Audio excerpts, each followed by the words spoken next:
咳嗽咳了好几天都好不了吗？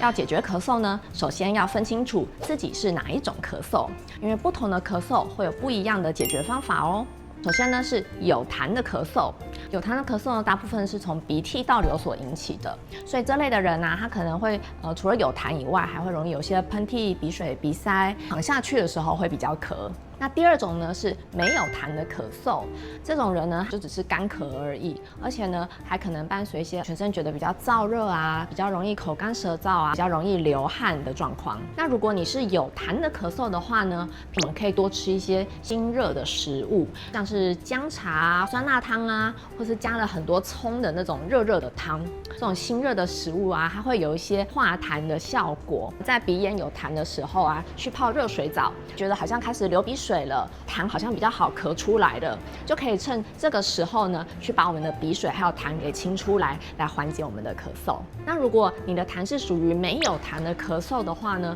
这个时候身体因为处于一个比较干燥啊、比较热的状态，我们炸、烤、辣的食物就一定要少吃咯。那包含呢，像是面包啊，然后还有蛋糕、糕点啊这类烘焙类的食物，其实也会比较容易让身体变得稍微热一些，也会让咳嗽变严重哦。缓解的方法呢，试试看喝一点蜂蜜水，或是蜂蜜加柠檬，因为蜂蜜啊，它会有些润肺的作用。那加上柠檬呢，这种酸，然后加上蜂蜜的润，它可以让我们那个缓解喉咙那种干燥、很不舒服的感觉。那我们在网络上啊，常常看到说，好像可以用炖梨子的方式来止咳。其实这个食疗方式呢，也是比较适用于无痰的咳嗽。那如果你的咳嗽呢，已经超过了1个礼拜还没有好，请记得一定要赶快去看医生哦，要对症开药，可能才会有效果。你的咳嗽是有痰的还是没有痰的呢？我是琪琪医师，刚刚教的方法记得试试看哦。